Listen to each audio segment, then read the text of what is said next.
Vous est-il déjà arrivé de rester éveillé à 2 heures du matin, le cœur battant, simplement pour analyser de manière obsessionnelle une grimace fugace d'un collègue?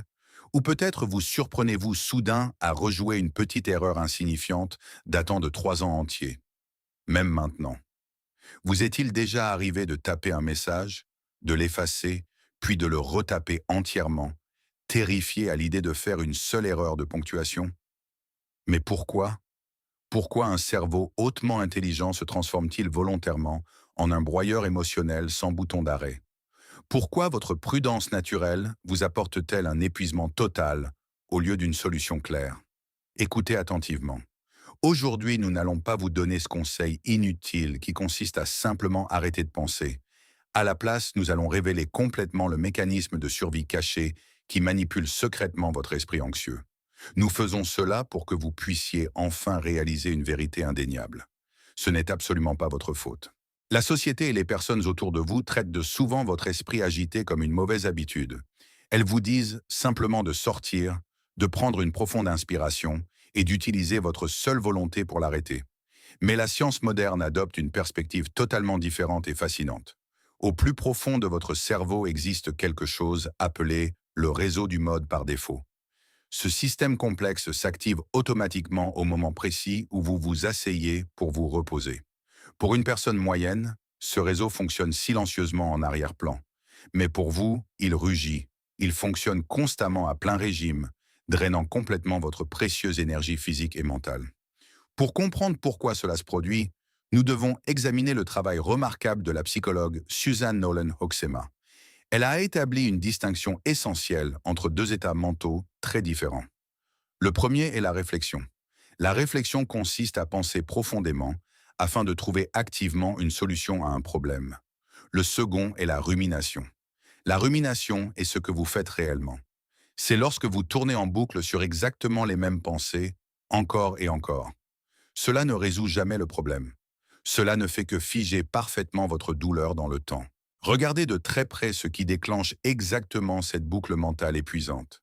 Il ne s'agit presque jamais d'objets aléatoires ou insignifiants. Vous ne sombrez pas dans une panique totale en décidant quoi manger au dîner. Lorsque votre esprit se bloque complètement, cela concerne toujours les autres. Il s'agit de relations complexes. Cela est alimenté par une peur intense et terrifiante d'avoir pu blesser accidentellement quelqu'un qui vous tient profondément à cœur. Ce que vous vivez n'est pas un défaut mental. C'est un niveau profond et magnifique d'empathie. Le seul problème, c'est que votre empathie a complètement perdu ses freins. Regardons de plus près une femme nommée Anne. Anne est une personne incroyablement compétente. Elle peut conclure avec assurance un énorme contrat d'entreprise ou gérer une crise soudaine au travail sans même cligner des yeux. Mais hier, Anne a dû annuler un simple rendez-vous pour un café avec une amie.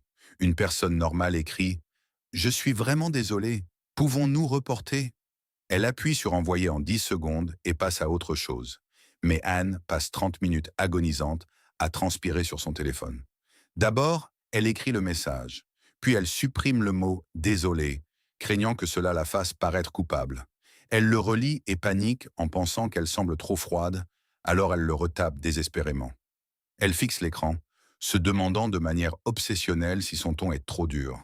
Elle fait une capture d'écran et l'envoie à une autre amie juste pour demander si cela sonne bien. Une demi-heure passe lentement. Sa poitrine est incroyablement serrée. Finalement, tremblant d'anxiété, elle appuie sur « envoyer un message presque identique à son premier brouillon ». Et au moment exact où il est envoyé, elle est complètement paralysée par la peur terrifiante de la réaction de l'autre personne. Ce comportement précis met parfaitement en lumière le paradoxe intérieur le plus déchirant de tous. Cette hyperconscience intense signifie que vous maintenez constamment un double standard brutal et implacable. Je veux que vous y réfléchissiez très attentivement pendant un instant. Vous pouvez volontiers passer 40 minutes entières à consoler un ami en pleurs. Vous devenez un avocat de la défense passionné et farouchement loyal pour les autres, démontrant méticuleusement pourquoi ils méritent l'amour et le pardon. Mais au moment exact où vous êtes seul dans l'obscurité, les règles changent complètement. Vous restez éveillé toute la nuit en agissant comme le juge le plus impitoyable et inflexible envers vous-même. Vous utilisez ce même esprit brillant pour analyser vos propres actions et vous condamnez sans pitié comme étant totalement sans valeur.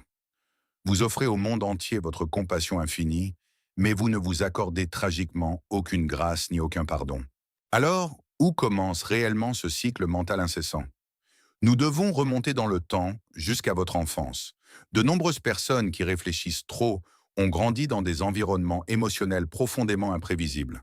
En tant qu'enfant vulnérable, vous ne saviez jamais vraiment dans quel état d'esprit se trouveraient les adultes autour de vous. Pour rester en sécurité, vous deviez constamment analyser ce qui vous entourait. Votre jeune cerveau a appris que lire de manière obsessionnelle les expressions faciales et prédire le climat émotionnel était l'outil de survie ultime. Trop réfléchir n'était pas un défaut, c'était votre bouclier. Le problème, c'est que votre cerveau exécute encore activement ce même logiciel de survie aujourd'hui. Et il présente un défaut critique. Il ne peut pas faire la différence entre une menace sociale moderne et une menace physique ancestrale. Pour votre amygdale, un message resté sans réponse ressemble exactement à un prédateur sauvage surgissant des buissons. Elle inonde instantanément tout votre corps de cortisol. Vous ressentez une panique physique intense et totalement réelle, vous préparant désespérément à lutter pour votre vie alors qu'il n'y a absolument rien contre quoi lutter. Cette réalité biologique explique parfaitement pourquoi se forcer à arrêter de penser est une idée terrible et non scientifique. Le psychologue Daniel Wegner l'a démontré brillamment avec sa célèbre expérience de l'ours blanc. Il a placé des participants dans une pièce et leur a donné une règle simple. Ne pensez pas à un ours blanc.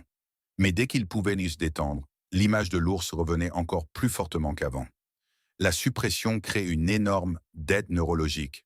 Chaque fois que vous ordonnez agressivement à votre cerveau d'arrêter de s'inquiéter, vous mettez en place un piège mental. Au moment même où votre garde fatiguée baisse, l'anxiété écrasante revient avec une force doublée. Nous devons cesser de prétendre que c'est un don. Internet adore romantiser le fait de trop réfléchir comme un signe de profondeur émotionnelle ou d'intelligence supérieure. Ce n'est absolument pas un super pouvoir, c'est un voleur impitoyable qui vous vole constamment le moment présent. Cela crée un paradoxe déchirant concernant le repos. Vous vous plaignez constamment d'être épuisé et pourtant vous êtes complètement terrifié à l'idée de rester en silence. Vous vous forcez à rester constamment occupé. Vous faites défiler votre téléphone sans fin ou laissez la télévision allumée en bruit de fond. Pourquoi? Parce qu'au moment exact où la pièce devient silencieuse, une lourde vague d'anxiété sombre s'abat immédiatement sur vous. Vous échangez désespérément la véritable paix contre une distraction constante et vide de sens. Vous fuyez littéralement votre propre esprit. Imaginez votre esprit qui réfléchit trop comme un détecteur de fumée extrêmement sensible. Il hurle à plein volume simplement parce que vous avez brûlé une seule tranche de pain grillé. Vous ne pouvez pas simplement prendre un marteau et détruire cette alarme bruyante. Mais vous pouvez apprendre à observer la fumée, à réaliser qu'il ne s'agit que de pain grillé et à ignorer calmement ce bruit assourdissant. Alors, s'il vous plaît, arrêtez d'essayer d'éteindre complètement vos pensées anxieuses. C'est une bataille inutile. À la place, la prochaine fois que vous sentez une spirale mentale sombre commencer, faites simplement une pause. Traitez-vous avec bienveillance. Demandez doucement à votre propre esprit « De quoi essayes-tu exactement de me protéger en ce moment ?»